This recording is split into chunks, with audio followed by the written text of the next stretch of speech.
Hey guys, I'm Josh Roeder. We're in Aitkin, Minnesota, and we came up here with a bundle of cash ready to spend.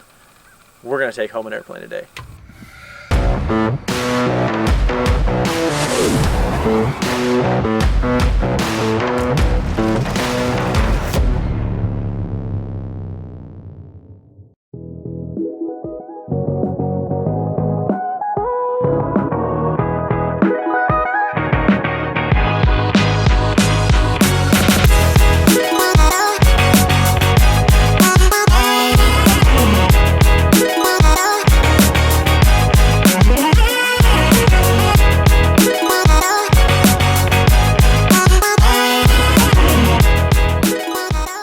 We actually got up to Aitkin, Minnesota last night.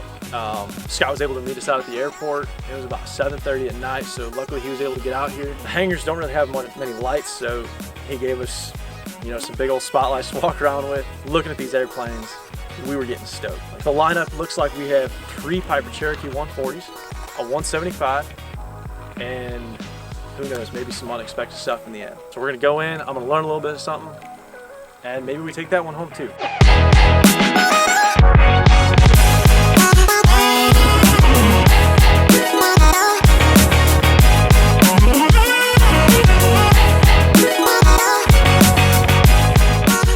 And actually, my son was in high school, and he was the one that got me flying.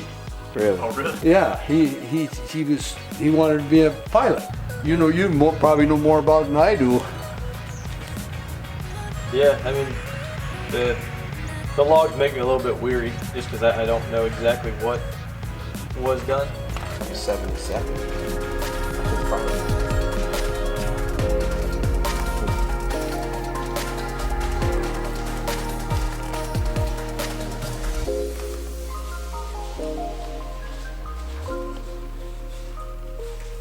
Flew up here via airlines, and I'm gonna head to Aitkin with my brother, and we're gonna take a look at these airplanes, see if we can get a ferry permit for the 172, and see what I need to do to take apart that Cherokee in order to get it ready for somebody to bring down here on a trailer.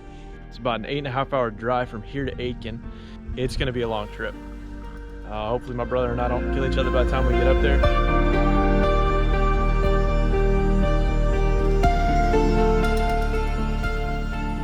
It is Sunday night. Gets a little bit darker, quicker here up in Minnesota.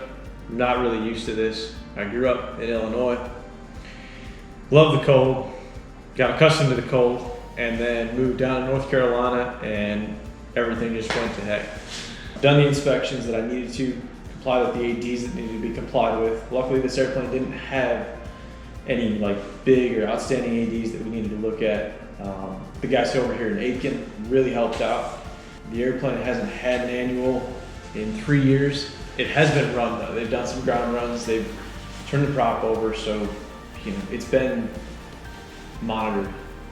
It hasn't gone 3 years without turning over.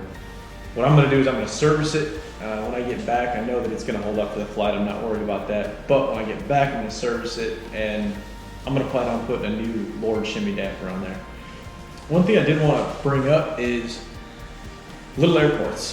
Flying into little airports like this, I mean, this is Aitkin Airport, right? You would be amazed at how many little airports there are that have rooms or buildings specifically for the guys that fly in. I mean, with all the amenities you need. They've got a little, a flight area. You can relax, sit on the couch. You've also got a learning teaching area. I mean, most airports have little flight schools or somewhat flight instructors that, are involved in the airport. So they want to make it as accommodating as they can. I mean, here you've got that whiteboard and a fairly large room. It looks like they might have some meetings in here every once in a while. Maybe the board does. You've got a sink, you've got a microwave, even a little radio. You got your V8 and bag of chips. I mean, something as simple as that. If you're flying for a fair distance and you're stopping at an airport, it's a heck of a lot nicer to have something than nothing. And here you got your little weather station, right? You've got a copier. That's really nice. Sometimes they don't have the copier fax machine. You've got some weather, and you've got your computer. And again, the best way to know whether your airport's gonna have this is make calls. I mean, it's great to use, and you can see here you got another like pilot den, right? Flip on the lights. They've got a pilot den. You know, again, couches. You never know. If you're gonna have to stay overnight somewhere and you get stuck, that airport might very well have like a little, you know, this isn't the FBO. The FBO is actually next door. So you can see that. But this is like the resources that a pilot can use to their advantage. You don't have to go get a hotel room if you get stuck overnight. You're able to crash on the couch, keep it cheap, and still enjoy your flight. I mean, you can have some awesome experiences flying from airport to airport and keep the cost to a minimum. You have a full bath right at, you know, you got a full bath at your disposal. If you need it, use it. I mean, they try to equip everything pretty well so that you won't have to need anything flying into these airports that, you know, they know you're in a 4-seater airplane or something and you can't pack your whole house with you. When you guys are going on these trips, don't be afraid to call up the airports ahead of time and be like, hey, you know, what do you guys have? How do I get access to it? I've never had one airport tell me that I couldn't get access to something or that it's only for personal use or private use, right? Everybody is super, for the most part, everyone is really, really helpful when it comes to the aviation community, and I love that. We're up this morning, Monday morning, talk to the FAA. Paperwork's not done yet on the registration, so I can't call for the ferry permit that's gonna be coming out of Minneapolis. However, I still got one more thing to do. I'd like to change the oil filter before I go. We've been running that old oil filter probably about 2 hours now. So I'd like to inspect it, take it off, cut it open, and see if there's anything inside that I need to be worried about. I figured it was a good time to talk about types of icing.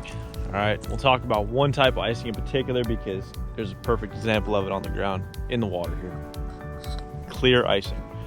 All right, clear icing is the most dangerous type of structural icing on the airplane because you can't see it for one, and it's heavy. So as you can see, this water is clear as can be, right? Lakes of Minnesota, beautiful water. You can see straight through this with no issues. Boom. Looks just like water. So very hard to detect with the naked eye. Therefore, when you go and do your pre-flights and you're walking around in the morning, you need to make sure that you're doing a touch check, right? You need to be touching the wing, running your hand along the surface and reassuring yourself that, hey, there's no ice on this wing because it could be very detrimental to you and your passengers. We went over to Brainerd. We had to get the oil filter and some oil. They ended up having it. Right now, we're gonna go check out that Cherokee because I just need to go see it. So we're not doing anything with it this trip up, and I got the guys over at Aitken are gonna actually do it for us. So I can keep moving with my stuff, and Max has his stuff going on with Sling, and I'm taking part in that as well. So we're a dealer, distributor, and manufacturer now, which is awesome. We're gonna be doing all this stuff out of the same hangar in Winston, so I'm really looking forward to that. We just did another run up, and we did a taxi, and the fuel's been sitting in there for a little over a day now with the tanks topped off. I started smelling something when I was doing the taxi, and I know that Cessnas are notorious for having the vent lines crack and deteriorate because they're about 3-inch long rubber hose. There's one coming right here, and then there's one coming right here, and there's two on either side. So if you look up in there, you can see that hose is just deteriorated. So that's got to be replaced. It's a good thing Aitken's here because we were actually able to get a part from them. We ended up getting the fuel hose. I'm gonna go ahead and replace that right now before I take off tomorrow. Just make sure everything's up to snuff on what I need. So yeah, here we go. Take the trim off. And as you can see, this trim gets really brittle. And if you try to force it in 20-degree weather, you'll crack it.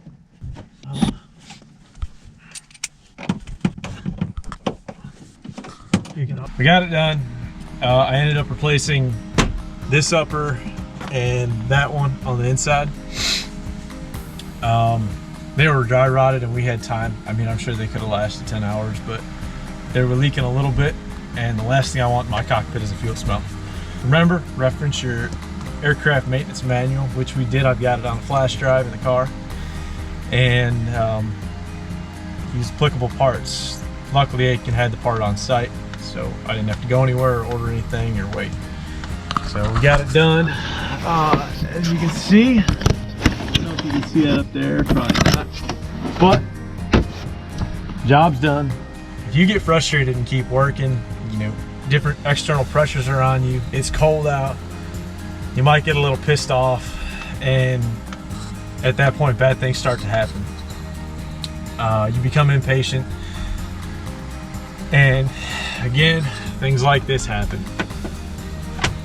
Now that wasn't so much because I was frustrated, more so because I was a little impatient, didn't want to take the whole headliner out.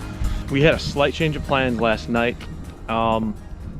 You know, we were planning on getting the ferry permit, so in order to do everything that's required for that ferry permit, I basically went through all the ADs and pretty much did like a 100-hour inspection, like what an AMP would consider a 100-hour inspection for the airplane.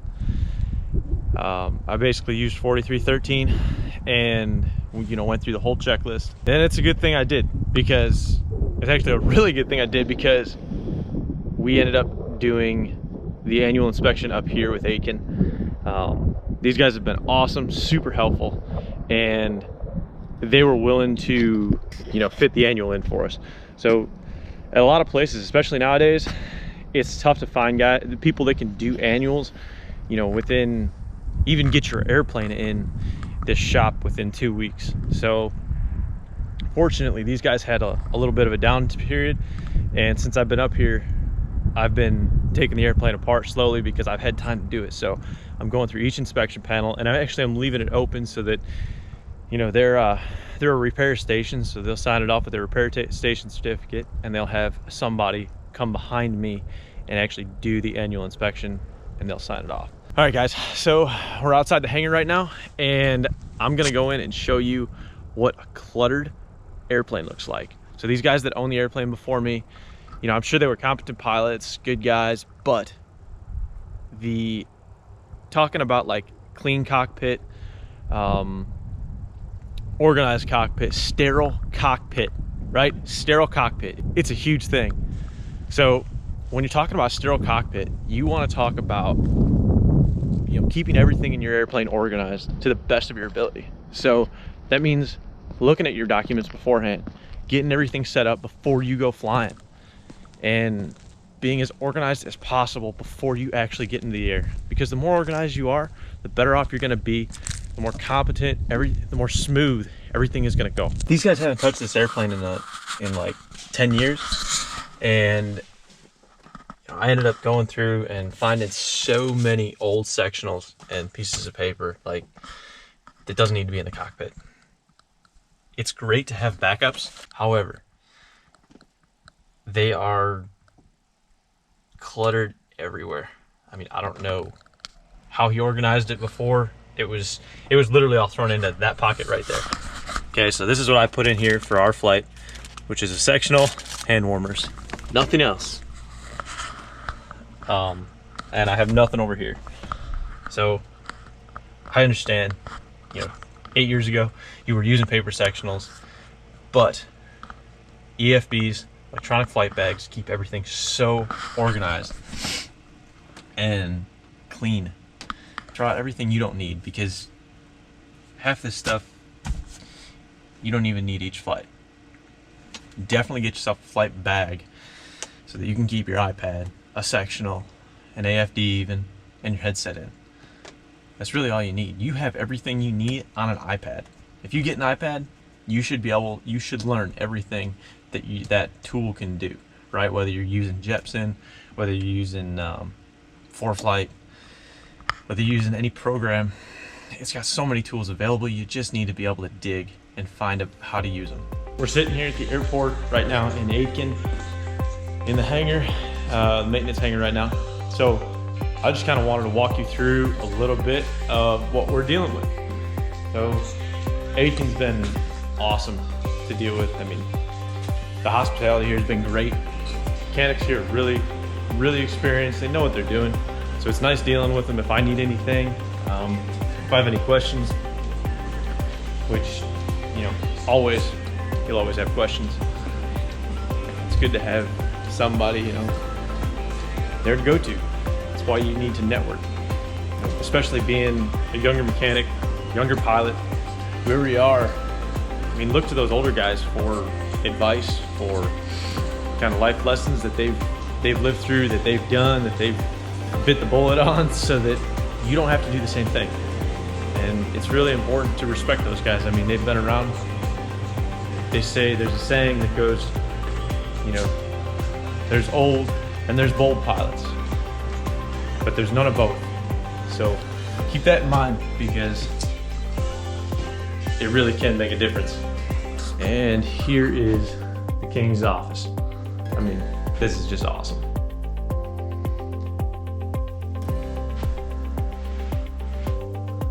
And I believe this is Adam's office. Pretty sweet view though.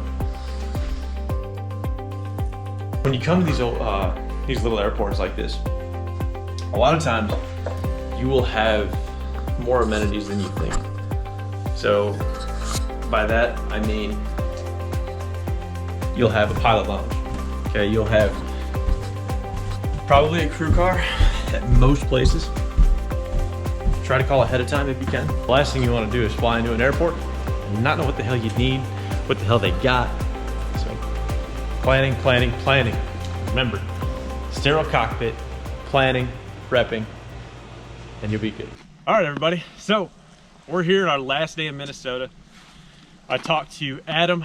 He's gonna be able to box up the Piper for me, put it in a container, and we're gonna ship it down on a U-Haul and get it to Winston or Lexington, whichever we end up being at that time. The 172, all the paperwork's gone through. I got the ferry permit from the Minneapolis FSDO. Guys, the FAA has been absolutely awesome to deal with. As long as you do the paperwork right and are honest with them, they're super fun to work with. I've had no issues. As you can see, this is our last day here, and we've got the Mississippi right behind us. I mean, the mighty Mississippi. She's moving at like 5 miles an hour, I think. 30 yards across. We could almost jump to the other side. So just wanted to say thanks for watching, guys. Don't forget to like, comment, share, subscribe. Catch you guys in the next video.